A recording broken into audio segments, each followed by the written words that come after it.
Welcome to the program. You're with Arise News in Nigeria's capital, Abuja. Ahead over the next 60 minutes, all of the global headlines you need to know about. I'm Charles Onyegolu, and you're watching Arise News Hour. Our top stories: a major loss of life for the French military fighting jihadists in Mali. French officials say 13 French troops have died after 2 helicopters were involved in an accident in the Sahel.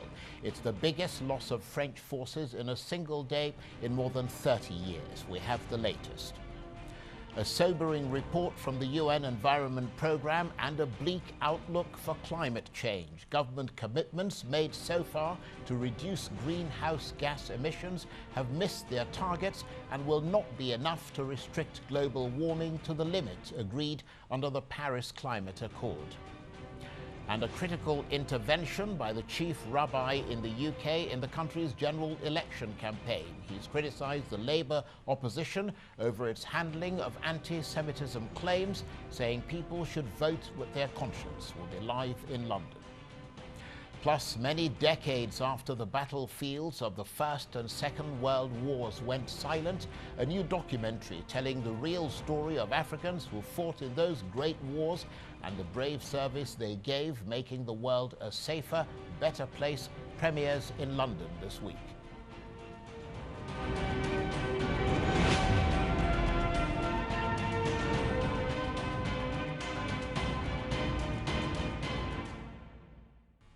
We begin this news hour in Mali, where 13 French soldiers have been killed in a helicopter crash while fighting insurgents in the country's restive north. It's the heaviest single loss for the French military since the 1980s. French President Emmanuel Macron expressed his deep sadness over the incident in which 2 helicopters collided.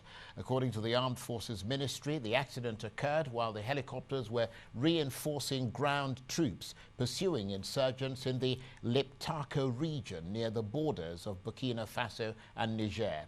Mali has been besieged by a wave of deadly strikes against army outposts and other targets in recent weeks, a flare-up of violence despite years of efforts to push back the Islamist extremists. Arise correspondent Anil Sengera has this report. This is the type of low-level daring mission which has led to the heaviest loss of French troops in nearly 4 decades. The mid-air collision between 2 helicopters illustrates the dangerous fight in tackling Islamic extremists in Mali. The ground commandos had been tracking a band of militants on pickup trucks and motorbikes.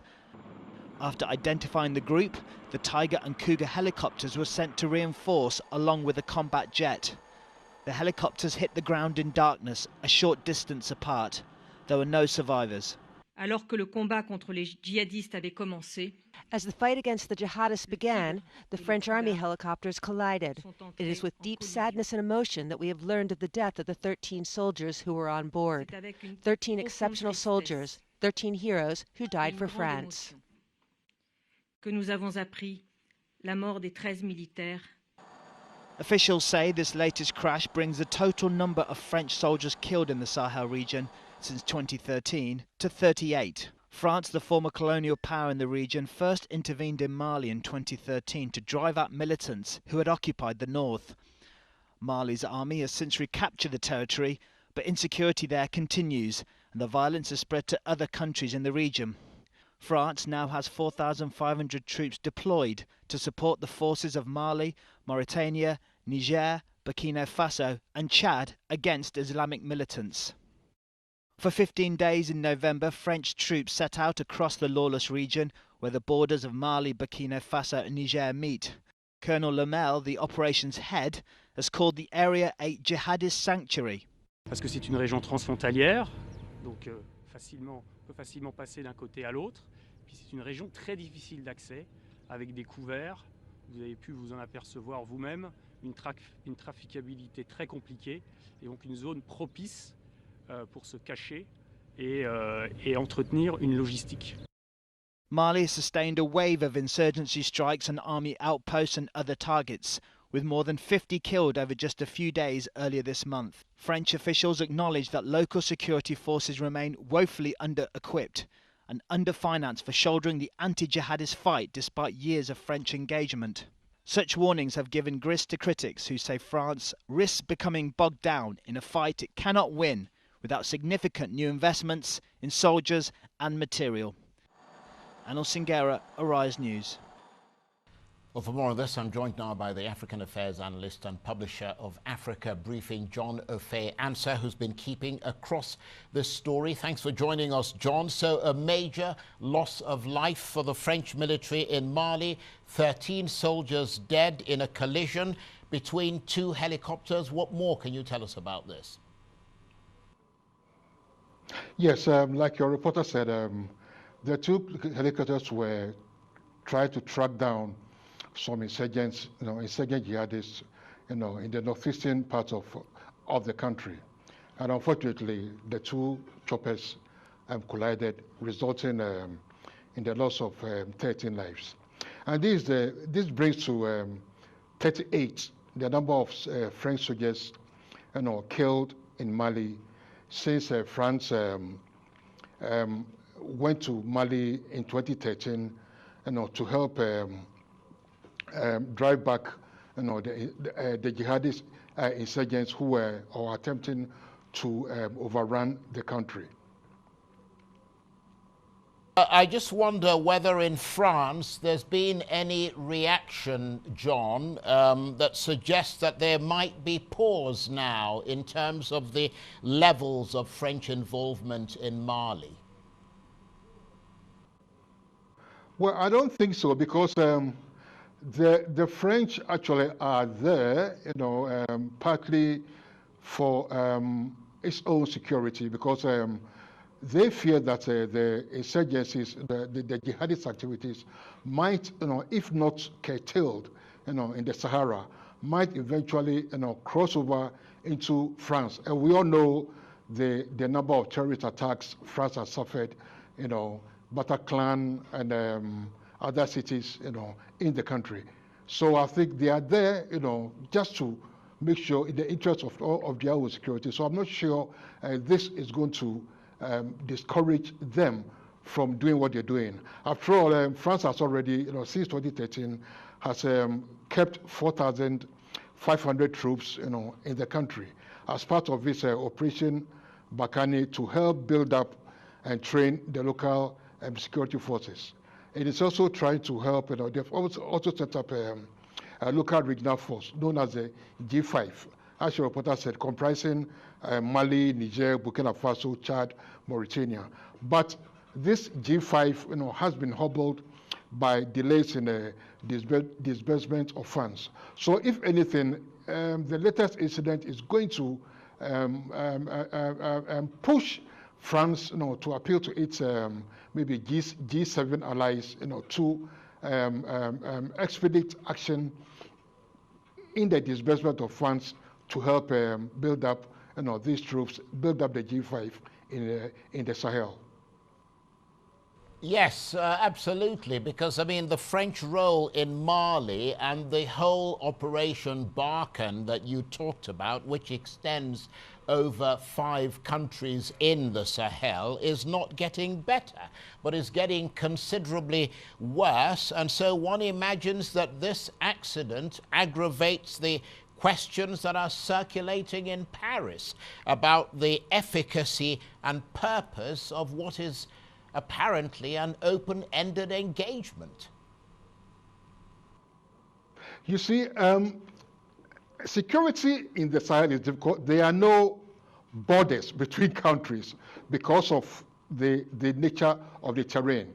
Unlike maybe Nigeria and Benin, which has a fiscal border. We know Nigeria has closed its border with Benin now. But that is not so in the Sahel. So it makes tracking of these jihadists, these insurgents, these extremists very difficult. Most of the Malian soldiers are in outposts, right? And even then, they are there, their main purpose actually is to protect themselves, because they are open to attacks from north, west, east, and south, anywhere at all. So it makes the job of the security forces cut out and very, very difficult. So in spite of all of that, it is your assessment that this incident is not going to have any impact on the French operations in Mali and West Africa? I mean, to buttress your point, presumably no army would ever allow something like this to derail it from its stated objective. No, I don't think so, because just like in the aftermath of the 9/11, when the U.S. and its allies, invaded Afghanistan to get rid of Al-Qaeda, in the same way, the French is spearheading, these troops to make sure to contain the jihadist extremist, insurgencies within the Sahel region, to prevent it, crossing over across the Mediterranean into France. So, like I said earlier on, it is a matter of self-survival, a matter of securing France from any further terrorist activities, terrorist attacks. So I doubt very much if France is going to up stakes and leave Sahel and leave Mali to leave Mali at the mercy of these jihadist forces.